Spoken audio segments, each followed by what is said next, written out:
Assalamualaikum warahmatullahi wabarakatuh. Halo semua, nama aku Dina Apriliani dengan NPM C1C02413. Di sini aku akan menjelaskan tentang perhitungan PPh Badan PT LCPU Cipta Alkes tahun 2020. Yang pertama, kita perlu memahami dulu bahwa laporan keuangan komersial dan laporan keuangan fiskal itu seringkali berbeda. Komersial ini mengikuti standar akuntansi, sedangkan fiskal ini mengikuti Undang-Undang Pajak Penghasilan. Dan tidak semua biaya yang diakui dalam akuntansi itu boleh menjadi pengurang penghasilan secara fiskal. Begitu juga tidak semua penghasilan menurut akuntansi itu dikenai PPh. Maka dari itu, dilakukannya rekonsiliasi fiskal untuk menentukan penghasilan kena pajak yang sebenarnya dasar pengenaan PPh badan. Oke, yang pertama kita langsung masuk ke laba komersial. Yang pertama itu peredaran usaha. Ini perhitungannya dari penjualan tahun 2020. Di sini nominalnya sebesar 12 miliar 345 juta. Kemudian ada harga pokok penjualan sebesar 10 miliar 987 juta.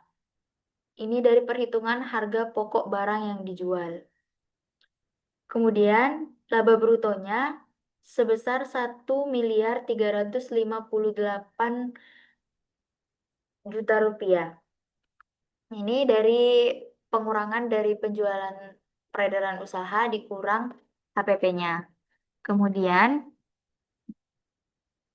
laba tadi kita kurangi biaya usaha sebesar 676.500.000 sehingga dapatlah 681.500.000 rupiah.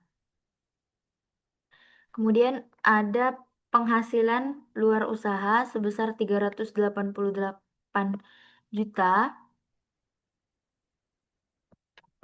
Dan selanjutnya ada beban luar usaha dari perhitungan beban non operasional sebesar 78.500.000. Maka dapatlah laba luar usaha itu 388 juta ini kita kurangkan dengan 78.500 dan totalnya penghasilan neto dari luar usaha itu sebesar 390.500.000.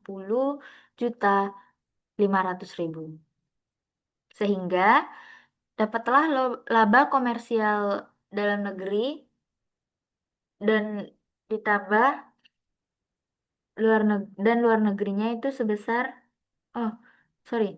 Jadi penghasilan neto komersial dalam negerinya itu 681.500.000 ini ditambahkan dengan 309.500.000 ini dan totalnya menjadi 991 juta rupiah. Maka total laba sebelum dan ini ada tambahan penghasilan luar negeri itu sebesar 30 juta, maka jumlah total laba sebelum pajak komersial itu 1 miliar 21 juta rupiah. Nah, ini adalah angka awal yang akan kita rekonsiliasikan. Selanjutnya, kenapa ada penyesuaian positif dan negatif? Nah, yang pertama kita bahas dulu tentang penyesuaian positif. Nah, biaya yang boleh diakui akuntansi tapi tidak boleh jadi pengurang fiskal. Artinya, ini harus ditambahkan kembali ke laba.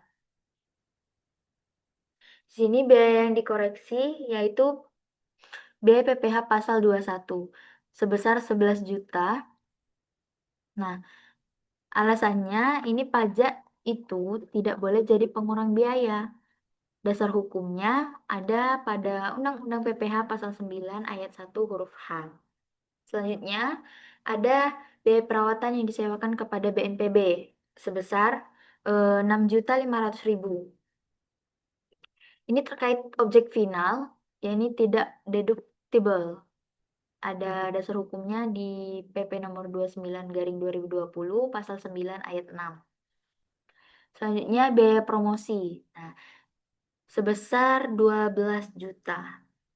Kenapa direkonsiliasi? Karena tidak ada bukti formal atau tidak deductible penuh. Nah, dasar hukumnya ada pada pasal 6 ayat 1 huruf A angka 7. Selanjutnya sewa gedung kantor sebesar 17.500.000. Di sini tidak memenuhi syarat pengurangan fiskal. Selanjutnya penghapusan piutang sebesar 15 juta. Alasannya karena harus ada bukti penagihan sebelumnya. Di sini ada pasal 6 ayat 1 huruf pasal 6 ayat 1 Undang-Undang PPH. Selanjutnya jamuan tamu itu sebesar 25 juta. Ini termasuk entertainment atau bersifat pembatas. Ada di SE 27 tahun 2002. Selanjutnya B pulsa sebesar 6 juta. Ini hanya deductible jika digunakan untuk usaha dan ada rinciannya. Di dasar hukumnya ada di KEP tahun 2000 KEP 2020 tahun 2002. Selanjutnya penyusutan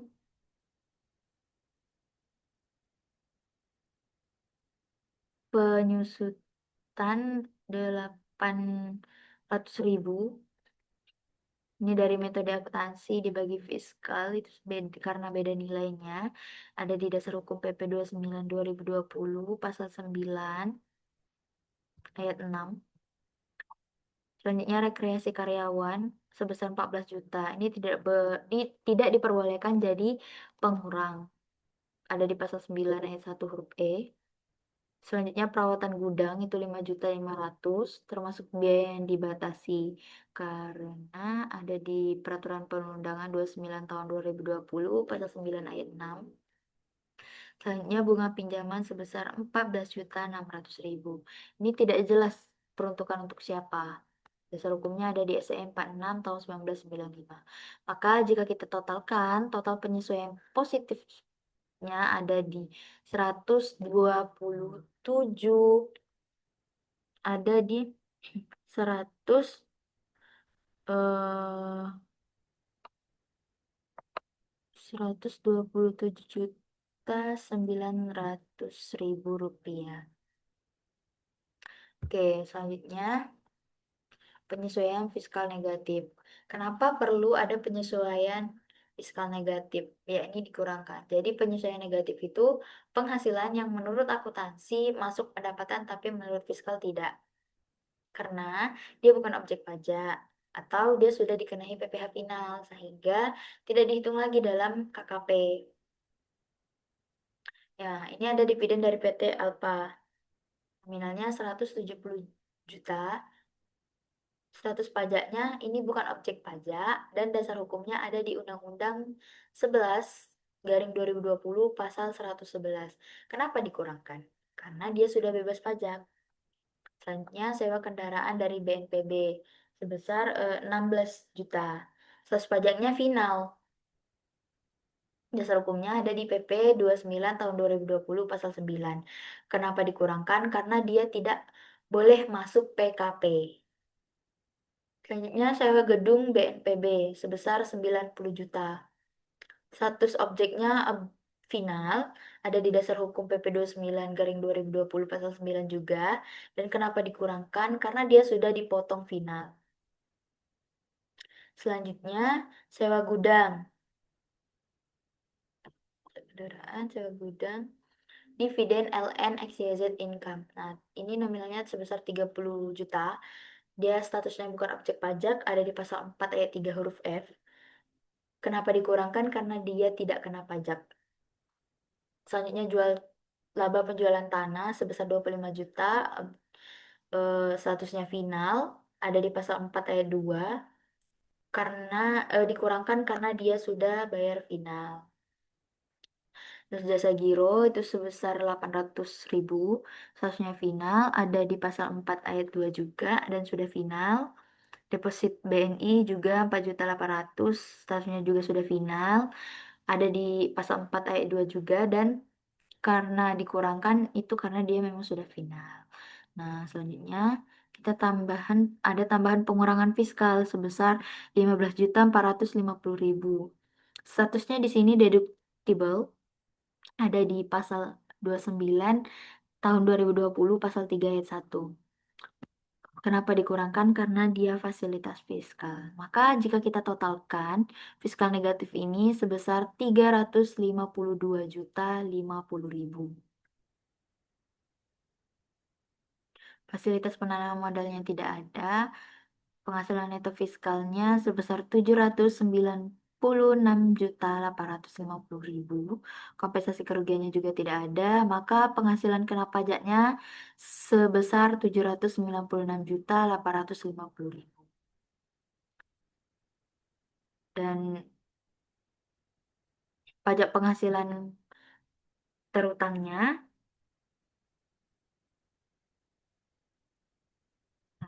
nah dari mana PKP penghasilan kena pajak ini? Jadi dari 1.200.000 1.021.021.000 tadi ditambahkan dengan 127.900.000 dikurangkan dengan 352.050.000. Maka inilah yang dikenai tarif PPh badan. Nah, kenapa pajaknya berbeda tarif? Karena perusahaan omsetnya itu kurang dari 50 miliar sehingga berhak mendapatkan fasilitas Pasal 31E, yaitu 50% tarif lebih rendah untuk bagian offset kurang dari 4,8 miliar. Perhitungan bagian yang dapat fasilitas, sini 4 miliar 800 juta ini dibagi dengan 12.345.000.000, kemudian dikalikan dengan 796.850.000 dan totalnya adalah 309.832.000.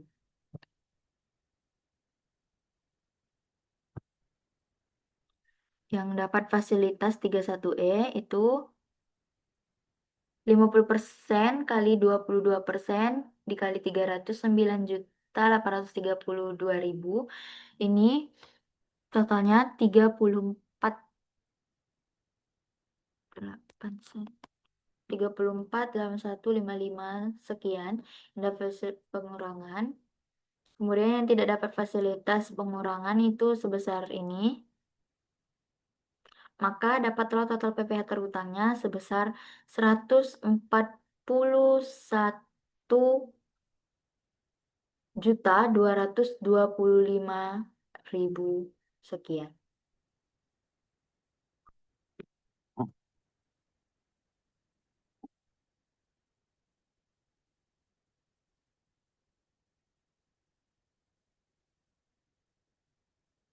Kenapa muncul PPh kurang bayar?